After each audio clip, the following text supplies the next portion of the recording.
This is my new Hello multi-cooking pot. Let's check it out. Counter cooking. No kitchen? No problem. So I got this at H-mart yesterday, which is a local Korean supermarket, and I've actually had this appliance in the past. The last time I had this appliance was like before I even started this channel, so it was quite a few years ago.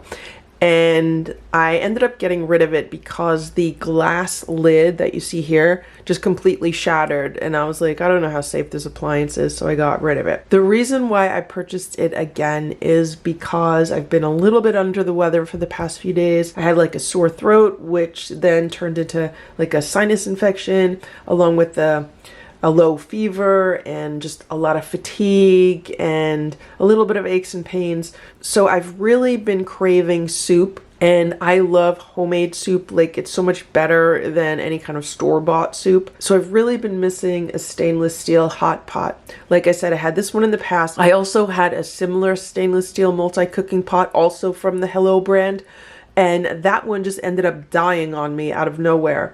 Both of them were on sale at H-mart when I went to H-mart yesterday. This one was $17.99, and the other one that I had was a little bit more expensive. It was $24.99. Both types of these use 600 watts, and I decided on this one because it's a little bit smaller, but it's a lot more lightweight. And if I want to travel with this or bring it anywhere, it's just going to be more convenient. If we look at what it says on the side, it says electric and portable, high quality 304 stainless steel, steamer rack included, overheat protection, ideal for cooking a variety of food. This is how it comes out of the box. This is exactly how it was packaged. And this says surface remains hot after use, hot, no touch. This is the glass lid. And then here's the base.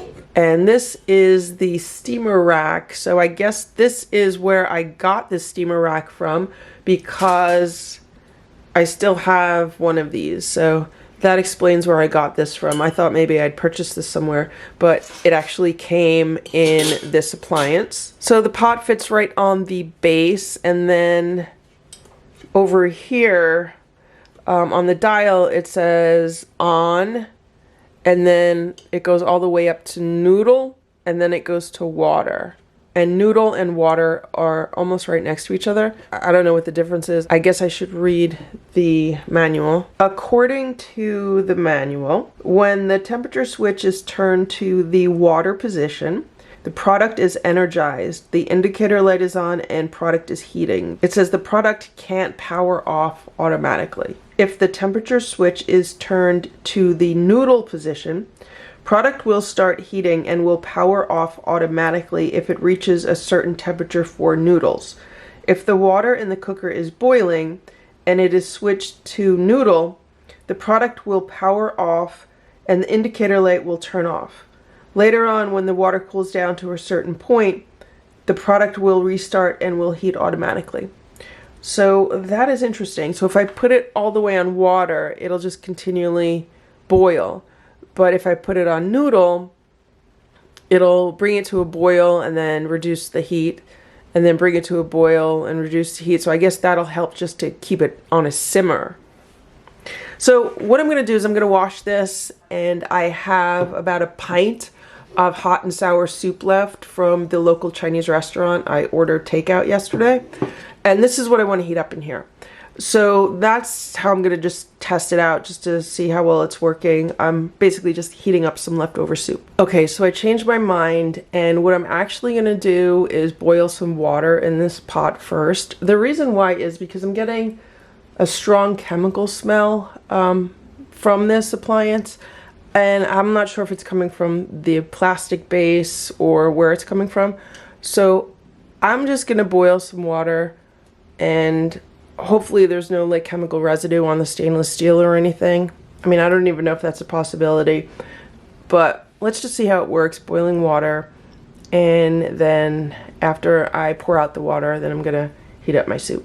The water is boiling, and it took 12 minutes to bring the water up to a rolling boil.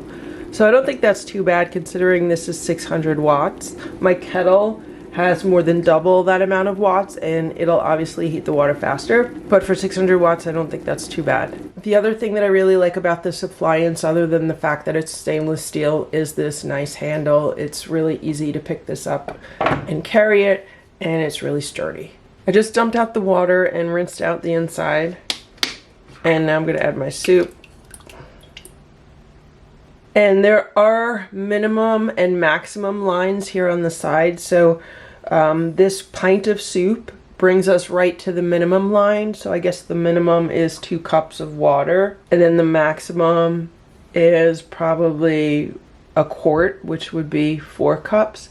This is 1.2 liters. That's what it said in the store. The other one that they had was a little bit bigger. I think it was like 1.6 liters. So now that I put my soup in, let's put this back on water and let's heat this up. It's only been like a minute and it's like already simmering. So it's warm, but it's definitely not hot enough. It's been 4 minutes and look at this thing go. Now this is what I was afraid of. It feels like there's some sticking on the bottom, because that's what I remember with the last pot that I had, that it would stick to the bottom and I'd have to like scrub it a lot. Super, super hot. I'm happy with this. In under 5 minutes, I have piping hot soup. I just poured the soup out, and this is what's going on inside. And this is what I remember happening with both this pot and the other pot that I had that's similar to this. The ingredients would kind of get baked onto the bottom. So what I'm going to do is I'm going to soak this. I'm going to put some water in here and soak it, and then I'll be able to scrub that out later. It was very easy to clean out the bottom of this pan. I just used a scrubber sponge, and everything came out easily. And that's my unboxing and review of this Hello multi-cooking pot. If the video was helpful, please give it a thumbs up. Please subscribe to the channel if you'd like to see what else we can make in this multi-pot. Thanks so much for watching. Have a great day. Bye.